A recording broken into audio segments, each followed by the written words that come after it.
Hello foodies and foodies, upon fact भाई। और जरा देखो इस चहकते हंसते खिलखिलाते मुकबैंगर को। क्या आप मानोगे कि इन्होंने ऐसे हंसते हंसते भारी मात्रा में खाना खाकर आज खुद को इतना पतला कर दिया है। जी हाँ, ये वही आदमी है, सेम टू सेम। पर जहाँ ये मोटू से पतलू बन चुके हैं, वहीं निकोकैडो एवोकाडो के एक मुकबैंगर की कहानी कुछ ऐसी है कि वो पतले से मोटे बन चुके हैं। उनके इसी मुकबैंग खाना खाने की वजह से वो मौत के बिस्तर तक जा पहुँचे हैं। बट अब भी उन्होंने खाना खाना बंद नहीं किया है। बट क्यों क्यों क्यों और आखिर क्यों? मुकबैंगर हनी बी खाना खाने के बदले कंगी, dish spongy, makeup palettes, painting और कैक्टसेस खाती हैं। चलिए पता करते हैं हमारे आज के video title mukbangers that changed a lot. Number 1, इन हुनाई। ओबेसिटी से तो बाल बचा, पर बेचारा बाल ही न बचा पाया। यानी कि ना बचे बाल और ना बचे व्यूअर्स। नहीं समझे? वेल, इस पूरे सिलसिले की शुरुआत हुई थी 2015 में, जब एक्टर स्टीवन यून ने एक कॉनन शो में इन हुनाई को अपना फेवरेट यूट्यूब मुकबैंगर कहकर उन्हें रातों रात चंकी पांडे से SRK बना दिया था। बेसिकली फेमस कर दिया था। और बीडू लोग, मुकबैंगर सुनकर ज्यादा घबराओ नहीं, वो कोई गैंगस्टर नहीं, सिर्फ खाना खाने वाले लोग होते हैं। बस फर्क इतना होता है कि ये रावण के भाई कुंभकर्ण के जैसे लार्ज क्वांटिटी में खाते हैं, जहाँ उनको न शर्म होती है और न ही मोटे होने का डर। यकीन नहीं होता? खुद ही देख लो इनकी हंसी को। दिख रहा है कोई डर? इस हंसी की वजह से उनको the laughing Korean mukbang YouTuber के नाम से भी जाना जाता है। बट ये हंसी लेट 2015 में एक दिन बिन बताए हमारे बीच से गायब हो गई। ना ना ना, वो जिंदा है भाई, बस वो YouTube से बिन बताए एकदम से गायब हो गए थे, जिसकी वजह से उनके फैंस को काफी बड़ा धक्का लगा और वो लोग डिप्रेस हो गए थे। पर उनके पास इंतजार करने के अलावा कोई ऑप्शन ही नहीं था और उनके इंतजार के इम्तिहान की घड़ी का कांटा टूटा 1 साल बाद, जब इन होनाई फिर एक बार YouTube पर आए। बट वो जब आए तब वो पहले जैसे फैटी नहीं थे, बल्कि एक slim trim clean shaved and hot आदमी बन चुके थे। बस वो अपने आधे से ज्यादा बाल खो बैठे थे। अरे वो क्या है ना, गायब हुए 1 साल में वो अपनी ओबेसिटी को स्ट्रिक्ट डाइट एंड कसरत से ट्रीट कर रहे थे। हालांकि इस बीच वो अपने 72 किलो वजन के साथ साथ बालों को भी खो बैठे। बट की फर्क पैंदा है, लोग आज भी उनको उतना ही चाहते हैं। 72.1 के सब्सक्राइबर उनको खाते हुए देखने चले आते हैं यूट्यूब पर। नंबर 2, यांसू बिन। देख रहे हो कैसी जीभ लपलपाई?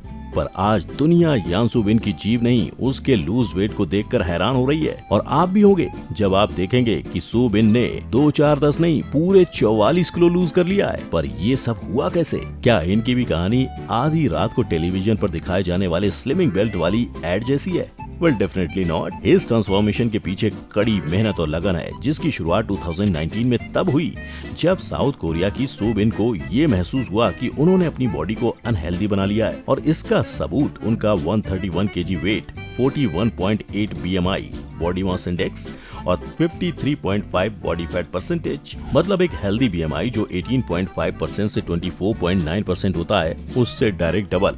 और इसी अनहेल्दी वेट एंड फैट की वजह से सू बिन के फिजिकल हेल्थ पर बुरा असर होने लगा। उन्हें रेगुलर माइग्रेन और मेंस्ट्रुअल क्रैम्प्स आने लगे, which made her realise that उन्हें अब कुछ करना ही होगा। और सू बिन ने 500 डेज और 10 मंथ्स की वेट लॉस जर्नी शुरू कर दी, जो उन्होंने अपने सोशल मीडिया के थ्रू अपने फैंस और अपनी ही तरह प्रॉब्लम से जूझ रहे लोगों के लिए शेयर भी की। पर इसका उन पर कितना असर होगा, इसका अंदाजा उन्हें नहीं था, क्योंकि वो बचपन में ही गैस्ट्रिक बैंड सर्जरी से लेकर कई डाइट प्लान्स ट्राई कर चुकी थी। लेकिन इस बार चमत्कार हुआ, उनके पर्सनल ट्रेनर लगाते ही पहले कुछ दिनों में उन्होंने 9 से 10 किलो लूज किया एंड देन 44 kg। लेकिन हैरान करने वाली बात यह है कि वेट लूज करने के बाद भी सू बिन आज उतना ही खाती हैं जितना वो पहले खाती थी।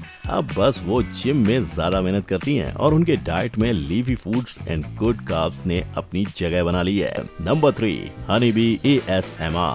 क्या आप 87 मिलियन व्यूज के लिए इन मोहतरमा की तरह कंगी खा सकते हो? आई बेट नहीं। पर इन्होंने तो कंगी के साथ साथ शैंपेन बॉटल, स्पून और पता नहीं क्या क्या खाया है। लेकिन हनी बी उर्फ नाओमी मैकब्राय हमेशा से ऐसी अजीबोगरीब चीजें खाने वाली मुकबैंगर नहीं थी ना। It's all started with ASMR, autonomous sensory meridian response. क्या कहा? What's that? वेल, ASMR का सीधा सरल मतलब है एक रिलैक्सिंग, टिंगलिंग, सेडेटिव सेंसेशन है जो आपके स्कल्प से आपकी बॉडी में नीचे की तरफ जाता है। इसे ब्रेन मसाज भी कहते हैं और ये विस्पर, एक्सेंट, क्रैकल्स जैसे डिफरेंट साउंड से ट्रिगर होता है। और 2010 में ASMR टर्म आने के बाद आज इसे एक थेरेपी की तरह इस्तेमाल किया जाता है। But according to Anshuma Khetrapal, a creative art psychotherapist, ये एक ड्रग की तरह है। अगर किसी को इसका एडिक्शन होता है तो वो ह्यूमन कनेक्शन की नीड को रिप्लेस कर सकता है, बट एज लॉन्ग एज कोई एडिक्शन ना हो, इट्स ऑल गुड। और इसी गुडनेस का फायदा उठाने और पैसे कमाने के लिए नाओमी ने अपना YouTube चैनल स्टार्ट किया था। But whispering ASMR video content डालते डालते उन्हें ये रियलाइज हुआ कि उनका फूड ईटिंग ASMR ऑडियंस का मोस्ट फेवरेट है। एंड पब्लिक की डिमांड पर सप्लाई तो करना पड़ेगा ना बिडू। तो बस नाओमी ने अपना और अपने चैनल का डायरेक्शन फुल टू बदल डाला। इन्होंने लोगों के लिए dish spongy, makeup platters, paintings, cactus खा डाले। पर थैंक गॉड ये सब क्रिस्पी राइस केक्स और ड्राई पास्ता से बने थे। और इनके इस बलिदान के बदले में इनके फैंस सब्सक्राइबर्स का काउंट बढ़ते बढ़ते आज 7.83 मिलियन हो चुका है, जो यही कहता है कि इन्होंने मुकबैंग से शुरुआत की या नहीं की, पर मुकबैंग ने इनकी जिंदगी बदल दी। नंबर 4, हॉन्ग साउंड। फॉर्मल टाई पहनना, डिसेंट बातें करना और हर जोक पर हंसना। पहचानो कौन? नो, नॉट ऑफिस एम्प्लॉय, ये है हॉन्ग साउंड, जो पहले स्वीट, सीधे और संस्कारी थे, बट हाल फिलहाल में इनका हुलियम रूप और टशन सब बदला बदला सा है। यस, क्योंकि YouTube के इस ओल्डिश ASMR मुकबैंगर ने तो बहुत ही भोले भाले और मासूम खिलाड़ी की तरह 2015 में एंट्री मारी थी और ईटिंग साउंड का एक्सपेरिमेंट स्टार्ट किया था, जहाँ खाना, उसका पोषण और ये सब नॉर्मल थे। बट इस नॉर्मलता के बावजूद उनकी झोली में 1.61 मिलियन सब्सक्राइबर्स आ गिरे और इसी की खुशी में पागल होकर ज्यादा अटेंशन पाने के लिए उन्होंने खाने का पोर्शन बढ़ा दिया, जिससे बस 3 साल में उनके वीडियोस पर 10 मिलियन व्यूज आने लगे। But everything comes with a cost, और हॉन्ग साउंड के केस में ये कॉस्ट उनका बढ़ता हुआ वेट था, जो जुलाई 2021 को 95 kg हो चुका था, as told by Hong himself. और उनके इस बढ़ते हुए वेट ने उन्हें इतना परेशान कर डाला कि वो YouTube से गायब हो गए। नो, हमेशा के लिए नहीं, कुछ टाइम के लिए, ताकि वो अपने वेट और हेल्थ की टेक केयर कर सकें, जो उन्होंने बखूबी किया। लेकिन इनके लौटने के बाद से इनकी ऑडियंस को इनसे सिर्फ एक ही शिकायत है कि अब ये वीक में सिर्फ एक वीडियो डालते हैं। मानो इन्होंने हेल्थ मेंटेनेंस के आर्ट को मास्टर कर लिया है और ये अपने मुकबैंग वीडियो को हफ्ते के चीट डे की तरह यूज करते हैं। इन्होंने खाने के पोर्शन को आधा कर दिया है और अब ये पहले की तरह शर्ट एंड टाई की बजाय टी-शर्ट में दिखते हैं। लेकिन इस सब के बावजूद इनके 1.58 मिलियन सब्सक्राइबर्स इनके साथ खड़े हैं और आज भी इनके वीडियोस को मिलियंस ऑफ व्यूज का वरदान देते रहते हैं। Number 5, Nikocado Avocado. घास फूस से हुई थी जो शुरुआत आज चिकन एंड बीफ बर्गर पे जा पहुंची है। खोकर अपने हड्डी बड्डी और प्यार को आज दुख, वजन और मौत के गले से लगा बैठा है। मिलिए यूक्रेन में पैदा हुए निकोलस पेरी से, जो अडॉप्ट होने के बाद हैरिसबर्ग पेंसिल्वेनिया में ही पले बड़े थे। अपनी अडॉप्शन की खबर के सदमे का 440 का करंट दिमाग पे कुछ यूं पड़ा था कि उनको ADD, अटेंशन डिफिसिट डिसऑर्डर हो गया था। आसान भाषा में कहूँ तो वो स्पॉटलाइट और अटेंशन के भूखे बन गए और उस भूख को मिटाने के लिए निकोलस पेरी निकोकैडो एवोकाडो बनकर YouTube के मैदान पर उतर गए, जहां शुरुआत में तो उन्होंने फिटनेस को प्रमोट करते हुए घास फूस ही चबाया था और उसी घास फूस ने उनकी अटेंशन की भूख मिटाई। साथ ही में उस घास फूस ने निकोकैडो को अपने पहले प्यार अर्लिन होम को सजना बनाने का मौका भी दिया, जिस विषय पर निकोकैडो ने 2016 में अपने YouTube ब्लॉग में डंका बजाया था। और 2016 में एक और डंका जो निकोकैडो ने बजाया था, दैट्स वेगन फूड और वेगन कम्युनिटी का फ्रस्ट्रेशन। उन्होंने जाहिर कर दिया था कि वेगन सब बकवास है, असली सुख सुकून तो चिकन और बीफ बर्गर्स में ही है। और उसके बाद से उन्होंने उन चीजों का मुकबैंग चालू कर दिया। निकोकैडो के इन वीडियोस को साउथ कोरिया के रहने वालों ने खूब प्यार दिया और जितना ज्यादा प्यार उतना ज्यादा अटेंशन और उतना ही ज्यादा निकोकैडो ने खाना खाया, जिसके चलते उनको OCD, ओबेसिटी कंपल्सिव डिसऑर्डर हो गया।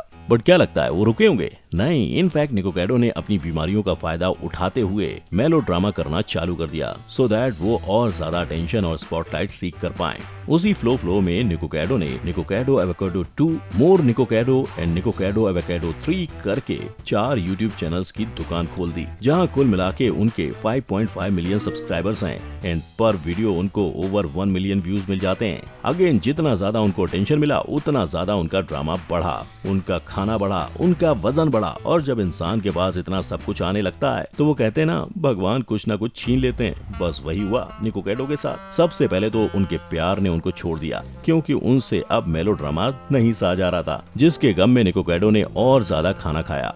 बट उस बढ़ते खाने से उनका वजन बढ़ते बढ़ते इतना बढ़ गया कि वजन का कांटा सीधे 145.15 केजी पर जाकर अटका। और इतने ज्यादा वजन की वजह से दो चीजें हुई।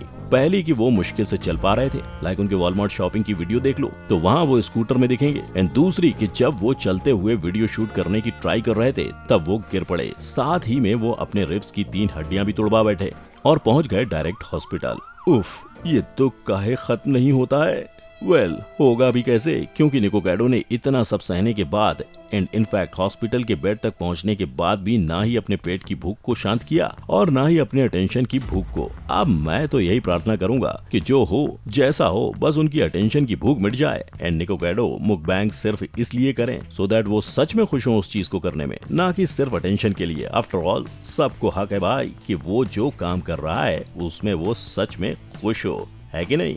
खुशी क्या होती है? वेल, यही जो आपको मेरा वीडियो देखकर मिलती है। इतनी खुशी मुझे आज तक मिलती है ना? ना सिर्फ मुंडी हिलाने से नहीं होगा भाई। अगर आप आज की वीडियो में आपके फेवरेट मुकबैंग का नाम कमेंट में लिखते हो और मेरे वीडियो को लाइक, शेयर और चैनल को सब्सक्राइब करते हो तो ही मैं आपकी बात पर भरोसा कर पाऊंगा। ये भी ठीक है। So don't wait, do it now. और भाई लोग, जाने के पहले यूनिबिट से लूडो गेम्स डाउनलोड करके गेम्स खेलना मत भूलना। Link is in the description. मिलते हैं नेक्स्ट वीडियो में। Until then, Jai Hind.